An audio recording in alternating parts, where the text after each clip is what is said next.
College football is almost back. Best time of year. NFL's pretty decent on Sunday as well, but to me, I love the sport of college football. I only handpick a couple of really NFL teams that I like to watch. Fantasy football with your buddies is great, but to me, gosh, the most excitement that I have during the year, the happiest I am, is when the sport of college football is on, the fall in general, when the leaves change and it's just so beautiful outside. And when you wake up on that college football Saturday, it's different. And this year, we have a great opening college football Saturday.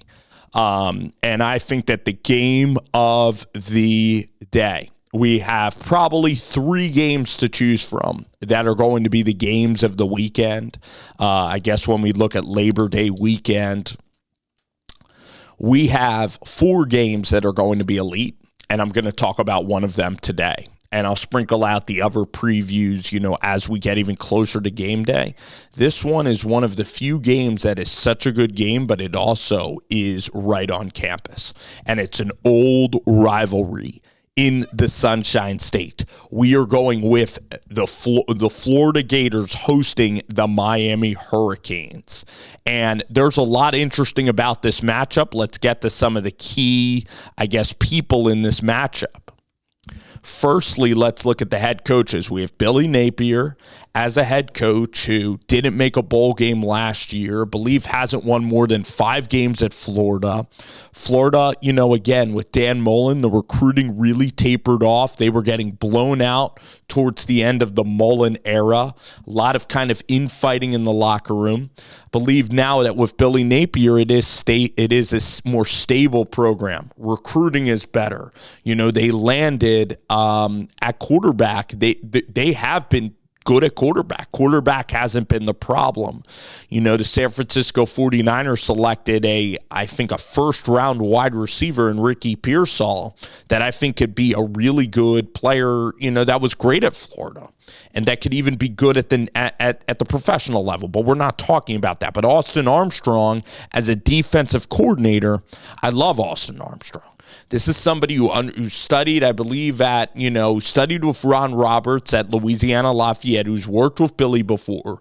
But if you watch anything about Southern Miss football and you watch anything about Conference USA or know anything about the Golden Eagles, the one really great season was when the Nasty Bunch, meaning the Southern Miss defense, when it was led by Austin Armstrong. And Armstrong is still, I believe, a rising star. I believe he's only 31 years old, one of the most mature coaches you're going to be around, very enthusiastic, very creative. And last year was disappointing. They were young, and they got exploited and exposed. But I believe that Austin is just learning, and I believe that it's going to be even better. I also if you watch a lot of the games of Florida, very good offensive scheme. A lot of motion, a lot of guys running wide open. Graham Mertz was very solid last year. Florida has one of the best quarterback rooms, I believe, in the entire country. I'm a big believer in DJ Lagway. Think that he could be like a mobile and even bigger Jalen Hurts at the college level. We'll see what he does. If Lord willing, he stays healthy. I think he's going to be an NFL quarterback and be very, very good. All right. So I really like this quarterback room is great. Wide receiver wise, they're going to have to be good. All right. But their schedule is brutal this year. So I even think Billy Napier, if you really listen to the people that have actually gone and seen Florida, they'll tell you that Florida has very good facilities and that Florida is actually trending in the right direction. Now, the schedule is going to be really hard. So, again, if they win 8 games, it's a dang near miracle because the schedule is brutal. They're playing so many teams in the top 25, and with Texas and Oklahoma joining the league, boy, it's going to be tough, all right? Florida was a team that was in the SEC East, and they have been the move to the SEC expanding has hurt the Gators the most. But now, let's talk. Florida in this game. Now I'll talk about Miami, and now I'll talk about the game. Miami, I'm very excited about. Miami has a coach in Mario Cristobal. At Oregon, he did fine with Herbert. Now you look at Herbert, what he did with the Chargers his first couple of years are like, you should have won more, with Justin Herbert. I think that Cristobal is a decent coach. I don't know if I'd put him right up there with the best, meaning Dan Lanning, Kalen DeBoer, Kirby, Dabo. Trying to think of the elite guys that are in this field. Kirby, Ryan Day, Dabo, Dan Lanning, and Kalen DeBoer. I'm not putting him up there on the list, but I think that Cristobal is probably the 15th best coach. He's probably a little bit behind James Franklin. Had a gaffe at the end of the game last year against Georgia Tech when he should have just kneeled the ball. That ended up being one of the most remarkable finishes that we've seen in college football in years when he didn't do that. So, Miami, they're recruiting very well, and they have circled this year, and now they got Cam Ward and Damian Martinez, okay? They have Ruben Bain and Tyler Barron on that defensive line. So at quarterback, at defensive line, at running back, even at offensive line, there is great talent now in place. But most importantly, Cam Ward at quarterback, I think is going to be a major upgrade over Tyler Van Dyke. Shannon Dawson, pretty decently creative offensive coordinator. Lance Guidry, if you were going to rank who's better between Guidry and Dawson, Guidry is somebody that's a rising star in this profession that I believe is a solid DC. Probably, maybe even top 15 level DC. Then you're putting Shannon Dawson. Dawson runs some interesting stuff. He runs a lot of different motions. Cam Ward, though, what a journey. Houston Baptist, barely threw the ball when he was playing in East Shore, Texas, when he was playing on the outskirts of Houston and lived in a rural area. And he's country. Cam Ward is country, and he's awesome. Cam Ward, okay, Texas, loves to go fishing, great leader. Okay, Cam Ward is just an awesome kid. Like, I'm really hoping that the New York Giants, listen, if Locke and Daniel Jones don't work out, Cam Ward is just an alpha in every sense of the word. He's been doubted his whole life, okay? Didn't get any D1 offers, none. Very similar to a Josh Allen, path. And then he went to Washington State because Eric Morris, his head coach down at Houston Baptist, I believe, went, or actually might have been in Incarnate Word, went to Pullman, Washington. So Cam Ward literally played at Incarnate Word College, and this is during the technology era where you can find everybody on Huddle, and Cam Ward's made himself from absolutely came from nothing in terms of offers, and has now made himself a great NIL deal. And this could be somebody that could be an NFL quarterback and somebody that can, knock on wood, Cam Ward, be an NFL star and be somebody that, makes maybe $500,000 or $1 billion.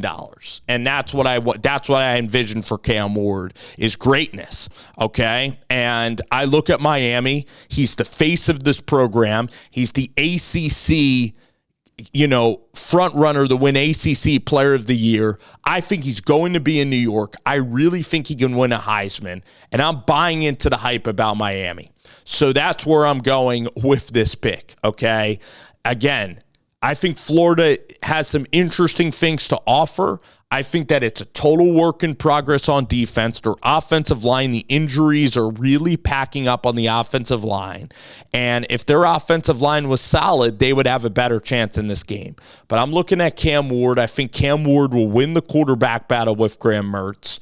This is a great game. The fact that it's in the swamp, okay, the fact that you have decent quarterback play at Florida, there's a path to winning. It's attacking the Miami secondary. I think Savage went to the NFL. I think that they had some guys graduate and go to the NFL from there, okay? So, when we look at Florida, okay, Shamari Dyke, Khalil Jackson, Marcus Burke, Eugene Wilson, I believe, was a freshman last year. That's somebody that I've heard of. And Elijah Badger was awesome at Arizona State. He has some real upside there. All right. So when we look at the Miami football roster, okay, I'll tell you, Robbie Washington, big 4-star talent. See if he plays. Jacoby George is somebody that's been playing great in preseason camp. Sam Brown has been playing really well in preseason camp. So this game, I believe right now Miami is a 3.5-point favorite, but I see Miami winning by more than that. I see Miami winning by a touchdown on the road at least. I'm going to have them winning by about 8. I'm going to have Miami forcing some turnovers. I trust in Cam Ward to get the job done. Again, not a slam dunk because it's in the swamp. The environment will be absolutely fantastic. The game is going to be like 100 degrees. It's going to be dang hot at the swamp.